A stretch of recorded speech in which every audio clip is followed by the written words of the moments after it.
For more on the upcoming NBA games during the Christmas holiday, kasama natin mga basketball gurus na sina Enzo, Flojo at Adrian. Di gurus na. Okay? Na-promote na kayo. Pasko na eh. Yun ang regalo namin sa inyo.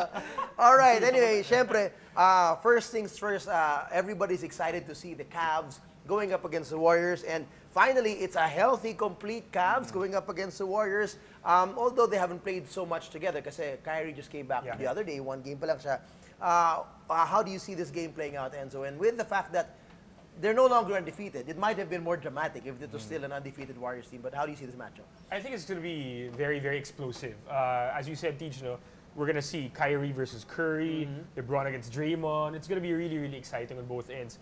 They're going to be playing at Oracle Arena, so I think Golden State still has a significant edge in this matchup. Psychologically, of course, they beat the Cleveland Cavaliers in the finals. They have a much better record. Although they're both #1 seeds in their respective conferences, feeling ko may angat pa rin yung Golden State. But I think it's gonna be pretty tight. I'm picking Golden State to win this game, but expect Cleveland to be a very, very strong team against the Adrian, champions. is it a good thing or a bad thing that Irving is back? Kasi this timing, no? Kasi he's just coming back in the rotation. He played 17 minutes the last game, 12 points. And yet, he's not yet in the groove of the rotation and the rhythm of everybody else. So, would he be a detriment that he could be forcing things in that game against, force Curry and the rest of the Warriors? That he is so, I'm sure, gigil na na bumalik. Siguro important yung results ng game bukas against the Knicks nga because it'll be his second game back. We'd want to see, has he gotten his legs back? Will the coach give him full minutes or will he hold him back again?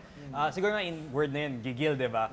But at the same time, you have to remember when they were in the finals and they lost they lost Irving after game 1. It was Matthew Dellavedova who, diba, everyone was saying he's the Curry stopper. So nobody plays tighter defense against Curry so far this season than Dellavedova in the finals. So siguro even if Irving is 100%, we might see more of Dellavedova on Curry just to see if they can get that matchup going again. Or could we possibly see a 2-point guard rotation or 2-point guard setup with Curry and Dellavedova together on the floor? I think Irving. I think we shouldn't put it past Cleveland to try something out like that. So it's Christmas, national TV, a lot of people are going to be watching. They're going to try and put out all the stops to try and give Golden State only its second defeat of the season. LeBron loves the bright lights. How do you think this will matter for him na he's coming back to the Oracle with his barkada intact this time around? The posse is complete. How do you think this will matter for him and how big of a game can you expect from him? I think it's huge for him because if you look at yung mga interviews niya, especially this profile of him in Sports Illustrated, he was saying that when he can't sleep, he watches the Warriors go on the field because he really feels angry about it.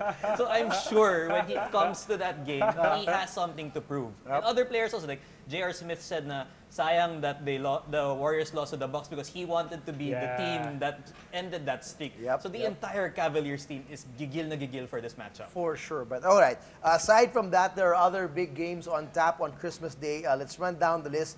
Pelicans versus the Heat. Not quite a rivalry brewing. I don't know what happened there, but maybe because is it the Norris Cole returning to Miami? I don't know. That's the biggest story there. But I think one big story about the Pelicans is the disappointment of the Pelicans this year. I mean, and on the flip side, the Heat probably impress a lot of people considering there's so many new pieces that have been able to put it together. How do you see the contrast of these two teams? I think it's about health mostly because New Orleans didn't have all these guys healthy at the start of the season. Tyreek Evans, Drew Holiday. Tapos may new coach pa sila with a new system in Alvin Gentry. So they really haven't had the chance to gel and to sort of work those guys together. As for the Heat naman, I mean, they bring back the same starting five that they weren't able to really keep healthy last season. So far, Wade has been healthy, Bosch has been healthy, but it's their bench. Because if you look at their bench right now, Gerald Green is the only guy na pumuputok off the bench because Tyler Johnson is injured. So if they cannot sustain an offense against the defense of Anthony Davis, mahihirapan talaga sila, I think. Enzo, what do you see with the Heat this year, so far this season? So many new pieces. Ang daming kaliwete. I think it's a record of lefties. But, when talking about Christmas Day, Dwayne Wade is, I think, just behind Kobe Bryant in terms of the appearances on Christmas Day. And that's a big game for him as well. Who knows? Could be his last Christmas Day game for Dwayne Wade. How big is this for him and the rest of the Heat? I think they're going to go all out, no? Kanina, we said that LeBron loves the bright lights, and I think Miami, Wade, Bosch, they love the bright lights as well. And I think they're going to really exploit this opportunity to take on a medyo wounded, medyo underperforming New Orleans team. New Orleans may have the best player on the floor in Anthony Davis, but Davis hasn't played like, the kind of player he can be consistently this season. And I think Miami will try to pounce on that. They're going to throw Bosch at him, Hassan Whiteside at him. And I think Miami, at the end of the day, will have just maybe too many weapons. Kahit medyo matatanda na sila lahat against New Orleans. Well, here's another game that's very interesting to see. And, the Bulls and the Thunder. Things can go like that anytime for either of those two teams. But the Bulls right now, they're struggling. They're whining in the media now with Pau Gasol, Jimmy Butler complaining about the coaching and the mood of the team. What's happening to the Bulls? I mean, Fred Hoiberg came with so much expectation, and yet they seem to not be so in good rhythm. The irony, siguro, there is that they brought in Fred Hoiberg because they wanted him to have a better offense. But if you look at their stats right now, their offense is even worse than under Tom Thibodeau. But their defense is something like, I think they're second in defense, if I'm not mistaken, or top 5 at least. So nandun pa rin. So nandun pa rin. So I think for me, if you look at what they have, Derrick Rose is afraid to shoot. Joakim Noah is injured. Nikola Mirotic is struggling from the field. They don't have the sort of spacing they would prefer in Fred Hoiberg's system. They have Jimmy Butler, Doug McDermott. That's basically it, especially with Mike Dunleavy injured. So nahihirapan talaga to get that sort of spacing that the system calls for.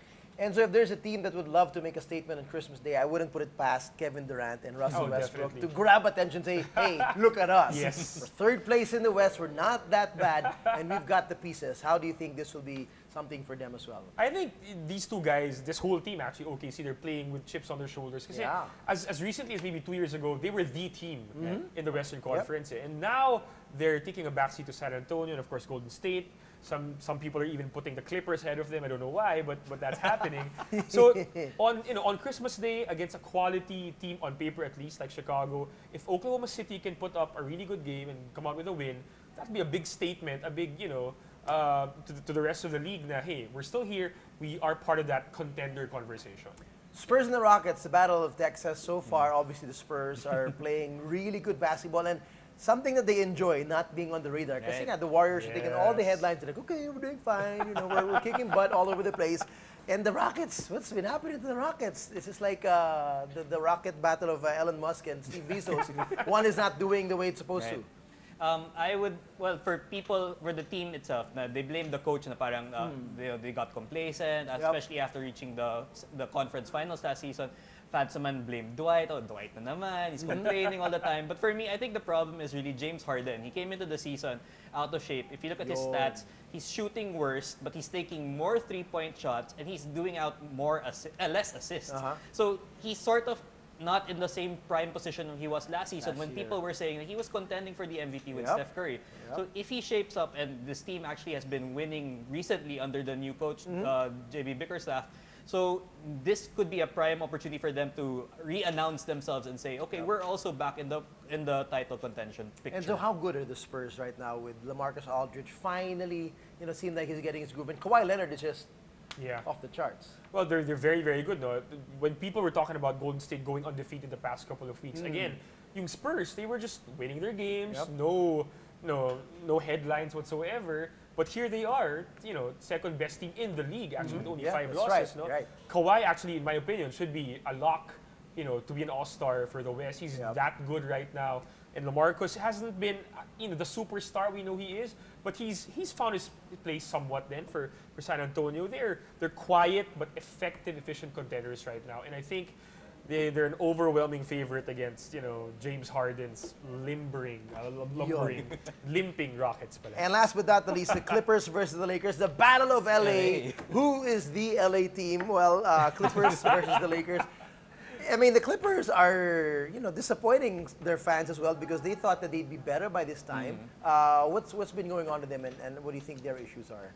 I think it's still the same problem that besides Paul, DeAndre Jordan, and Blake Griffin, the rest of the cast is sort of question marks. JJ Redick's been solid, but then you look at the guys they added. Paul Pierce is pretty old and he hasn't been playing a lot of minutes. Josh Smith suddenly got benched. They re-signed Austin Rivers because not not gonna say surprised at that. You're why. a big question Not mark. surprised at that. You're a question And you mark. look at the other guys, Wesley Johnson. I mean, their supporting cast has always been weak, and we thought that they were able to figure it out this offseason when they added guys like Lance Stephenson, but they're just not gelling. The chemistry is not there. Not there. Well, para naman sa Lakers, it's not been a pretty season. I think they just won their 5th game this morning. But Their Kobe's first Western win. and their first Western Conference opponent that they beat. But Kobe's been playing pretty great, and that's always going to be fun to watch. And this is his farewell tour, and he's going to be playing against the Clippers, although this is a Laker home game. Yeah. So it always confuses me. But for Christmas and Kobe Bryant, I mean, he leads the league now in Christmas Day appearances, so that's a big thing for him, definitely. for sure. Yeah, because And you're again, wearing purple for him today. but there you go. Thanks to my wife for choosing this color for me. But we're talking about guys who love the bright lights, and you know, as much as LeBron and Dwayne, they love being under the spotlight. No one loves being more. No one loves it more than Kobe. No? The Clippers are the better team in LA, but Kobe, you know, he owns that city. Yep. So in this particular game, no, like in most games that the Lakers have had this season, people are going to cheer for Kobe, and the Lakers are really going to feel right at home. I'm not technically on my notes. It's at Clippers. At Clippers, but, I'm really but I don't confused. think it's going to feel like that for the Clippers. So I think the Lakers will have the crowd rallying behind them. But at the end of the day, I think the better team's going to win. And I think, at least for this day, I think the Clippers put it in. Kobe will probably put up maybe 20 plus points again. He's been averaging 25 plus the past 4 or 5 games. But at the end of the day, Paul, Griffin, plus DeAndre is still better than one Kobe, who's in his last year. Right? Well, those are the things that we should be looking out for para sa mga Christmas Day games. Gurus, Adrian, Enzo, maraming salamat. Guru. Put some memes around here, over your head. May guro. Eh, dalawang guro. Maybe that's what they were talking about. In English ko eh. Anyway, Adrian, Enzo, maraming salamat sa ulitin. Thank you. And Merry Christmas, guys. Merry Christmas.